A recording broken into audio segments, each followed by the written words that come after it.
Hello and welcome to Access Sportsnet. Lakers driven by your Southern California Honda dealers. I'm Chris McGee, Hall of Famers Big Game James Worthy. We've got Allie Clifton here. We got Brez and Trudell out at Crypto.com Arena. Guys, the Lakers come up short once again.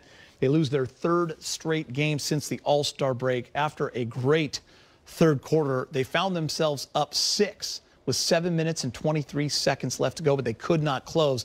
The Mavs go on a 15-2 run the rest of the way and never looked back. Yeah, I mean, if anything, we saw, that the Lakers still believe they can do it. There was fight tonight, down 15-16, I think, at 21 in the first half. 21 in the first half. What at halftime? What was it? Halftime, they were down 15. 15. Yep. So, and then to come back in that third quarter and do what they did, holding Dallas to 14 points. They know they can play. They know they can play. I just thought in the fourth quarter, that 15-2 run. And the inability to execute down the stretch is still something they got to work on. Because when you got the big league like that, yes, they have Luka, they have some other players, but I thought they got a little stagnant toward the end and just couldn't produce any points in the fourth. Maybe they ran out of gas, with the big comeback. But nevertheless, I mean, I saw some good signs that they're still fighting. And so, I mean, but Dallas is a good team coming in here on a good streak. Yeah, I agree with Big Game. Again, not the result that you want. No. But look, the Lakers have to start somewhere. And that third quarter by itself is a blueprint moving forward. It is what you can lean on in terms of building off of. But I think outside of the energy and hustle that we've talked about, most recently really the Pelicans game, you have to look at the lack of offense for this squad. Look, the month of February, they were bottom third of the league, 25th in offensive rating.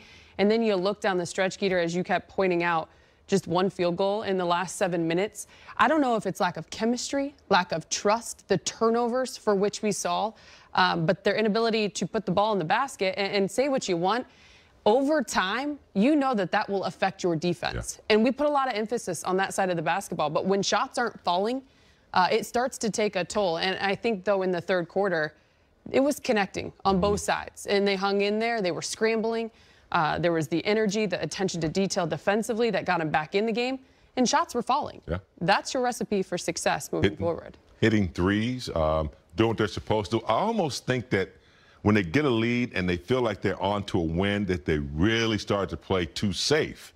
And they get a little, stagnant, and it's not moving as much as it usually does, and they're trying to pinpoint a good shot, which doesn't include motion or doesn't include everybody involved, a little bit predictable. I know Dallas went to a zone a couple times out of the timeout, got to get dunked with Westbrook because of the motion there. That's the only basket they scored. But for the most part, I think they came back expending a lot of energy. So it could be they were a little fatigued in the fourth, but they really need to work on that, the last 2-minute, 3-minute drill, how they can keep the ball moving in order to get some buckets. I think, we put a lot of pressure on LeBron out there ISOing, and he has to step back and shoot a three, a long three, or maybe a turnover. And those are the things they need to work on. When they make those type of comebacks, it's really hard to take a loss like that as a team when you come back and then you just kind of, hand it to them, but don't finish the execution of the game. They'll work on it. I want to show you guys the tale of two quarters here, the difference between the third and the fourth. In the third, they put up 31 points. In the fourth, they put up 17. Remember those? Remember 2 of those, that final dunk by LeBron that didn't really count. Field goal percentage, 53-37. The threes are the big one, James and Allie. 7 of 12 in the third, 1 for 6 in the fourth. We're watching that game on TNT, and, guys that are calling the game did a good job, but they're not watching every single Laker game like we are. And it was interesting to hear them talk about the challenge the Lakers have faced at the end of games, and I wrote it down. They said they're unable to put points on the board during crunch time. Yeah. And this is game after game. It seems like we've seen these third quarters. We've seen these moments where the Lakers, the recipe works. They're hitting shots. They're getting stops. They're getting out in transition. The ball is moving. But you continue to hit that key word for me, stagnant. Yeah. You get to that last 6, 7 minutes, it's careless turnovers. It's deep threes. It's no movement. And I don't know if guys stand around and they want to watch LeBron do it because he's done it time and time again. Or I don't know what happens, a lack of chemistry, as you noted, but it continues to be a problem in these close games. Look, right there, it tells you the story. It's human nature. You play the game to score, right? And when you are scoring and putting the ball in the basket, naturally the juices are flowing. Things start to connect. You start to talk more. The energy becomes apparent. And I just think for this squad, when it gets to those moments, you wonder, again, I say the trust because when it comes to times when your back's against the wall, when Dallas goes on a run, are you going to splinter or are you going to come together? And I feel like they become a bit individualized in those moments, and then you see the results that they show. Yeah, they also play safe. It seems like they play a little safer, and you can't do that in this game. You got to play the game, not be afraid to make a pass, not be afraid to run the offense. I mean, we know. I mean, I hope that we put that first play of the game. I don't know if you remember the first play of the game. I think it ended up with a shot from Stanley in the corner. But man, it was great offense. They were popping that ball, moving it. And it didn't matter who got the shot because they executed the offense properly. In the fourth quarter, they have got to trust. I mean, I agree. LeBron, Kobe, Jordan, Bird, they come through at the end of the game. So a lot of times you expect that. But I don't think that's the case with this team right now. Put too much pressure on LeBron.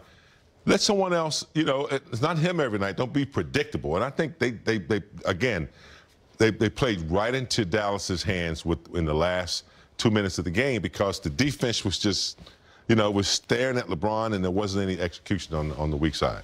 On the pregame show, we talked about the month of March and what that was going to look like. We put up a full screen and it was, 16 games and I think 11 were on the road. And I forget how many teams are, a lot of the teams were 8th seed or better, so winning records. Lakers just 9-22. Against teams with a winning record. How concerning is that? I don't know if it's as concerning as it just is a challenge. It's, as we talked about, it's your reality. And I think that's why you have to, unlike the Pelicans game, when we walked away saying you flushed that, that's why there are things in this game that you hold on to. Sure. And just like LeBron said after the game, it's one win at a time. All it takes is one win. Like tonight, all it takes is one shot for them to get rolling offensively, which is what we saw in the third. They can use this, I think, to fuel them for these games that lie ahead, because at the end of the day, that's the only choice they have. Yeah. Guys, I do want to talk a little bit about the Mavs and Luka. And we mentioned Jay Kidd before the game. Allie brought up the fact that, what are they now, Allie, 5th? 5th in the West. 5th in the West, but in defense? 5th. In the league, they are 5th. This is From a team 21st. that notoriously did not play good defense. They were a first-round out every single year. They've now surrounded, it looks like, Luka Doncic with the leadership that he wants and needed, and the guys around him, getting rid of Kristaps Porzingis and bringing in Spencer Dinwiddie, and Jalen Brunson's playing great. But Luka, when you watch him, guys, especially in that fourth quarter, because in the third he only had 3 points, and he was not a part of that game. And the Lakers dominated third, but you come fourth quarter, James, too good, too smooth, hitting shots, floaters, everyone in spacing. Pretty fun to watch him. You're going to get a shot, not just a shot, but you're going to get a high-quality shot when Luka's in the game.